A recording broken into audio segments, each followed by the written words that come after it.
Nous sommes sur l'horloge Paget-Francis de Mondauphin. Et ici, qu'est-ce que tu peux nous montrer, Stéphane? Alors, je voulais faire le parallèle avec Sainte-Catherine. Donc, le souci qu'on a à Sainte-Catherine, on peut bien le voir ici. Ici, il n'y a pas le souci, justement. On fera le parallèle avec Sainte-Catherine quand on ira sur place.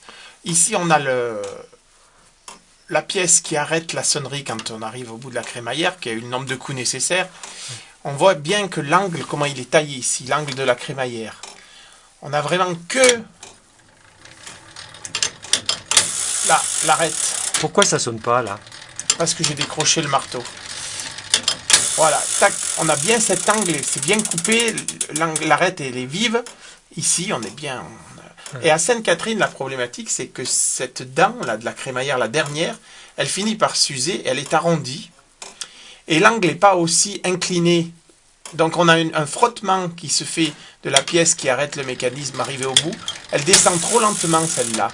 Et le fait qu'elle descende trop lentement, ben, la sonnerie ne s'arrête plus. Les nombres de coups, ben, ils sont aléatoires. Ça, c'est la photo de Mondauphin où on voit le montage. Voilà. Alors, est-ce que c'est pareil ici? C'est exactement pareil, sauf que c'est symétrique. Donc on a la sonnerie à gauche au lieu d'avoir la partie sonnerie à droite. Mais on compare le montage des deux pièces là. Donc on voit bien que là, on est pareil. C'est-à-dire que l'ergot là qui fait avancer la crémaillère à chaque fois d'un cran, il est bien perpendiculaire à la pièce qui arrête la sonnerie, quoi. Voilà. D'accord. À l'arrêt, c'est bien perpendiculaire. Donc il n'y a, pas de souci de Donc montage. on n'a pas de souci de montage, elle est bien montée à Sainte-Catherine, elle est pareille qu'à Mondauphin. Et on a eu un doute à Mondauphin. Oui, on a eu un doute quand même. Alors ce doute étant enlevé, est-ce que tu as progressé dans la reconnaissance du problème?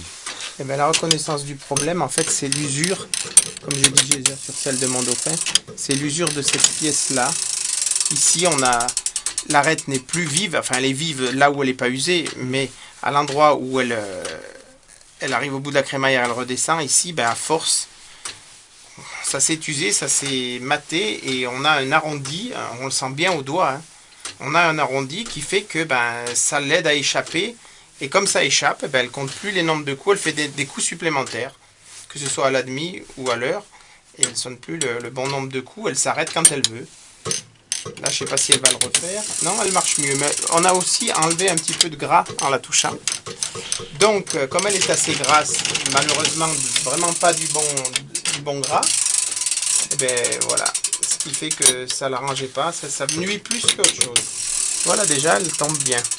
Est-ce que tu peux enlever la pièce pour mieux voir l'usure? Alors, l'usure, pour enlever la pièce, je vais bloquer là.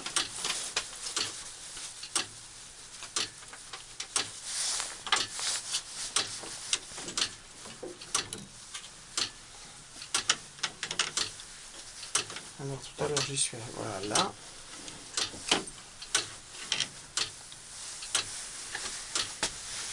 Et voilà, ici, on voit bien cette usure. On n'a plus l'arête vive du départ, elle est limée, toute seule, hein, elle s'est usée. Et donc, on a un arrondi. L'arête n'est plus vive, on a un arrondi qu'on sent très très bien au doigt. Et qu'est-ce que tu préconises comme solution? Moi, à l'arrache, j'y mettrais bien un coup de lime pour retrouver une arête vive. Voilà. Maintenant, est-ce que c'est la meilleure des solutions? Je ne sais pas. Mais recharger de métal là, sachant qu'il manque un demi-millimètre en gros, je pense que c'est peut-être pas forcément l'idéal, parce que la descente de cette pièce pour arrêter la sonnerie, quand elle descend en bas de la crémaillère, c'est ces deux maslottes qui arrivent l'une contre l'autre qui arrêtent la sonnerie, hein.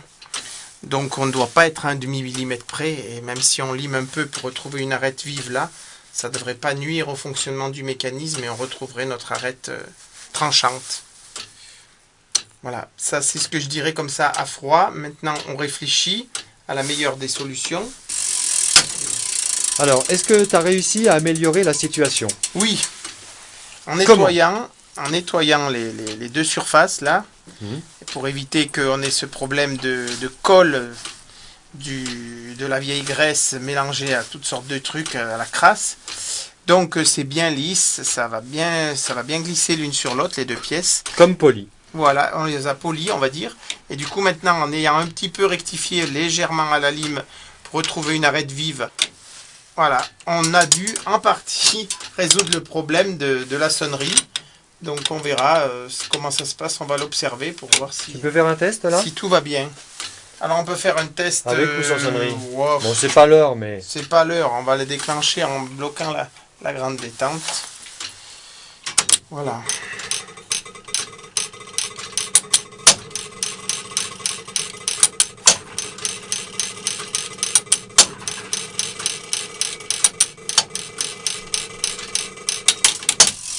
Et voilà.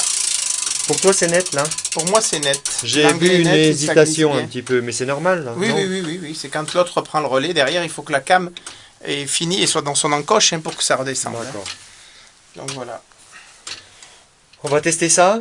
On va tester ça sur quelques jours et puis on verra bien si on a amélioré les choses ou pas. Je pense que oui.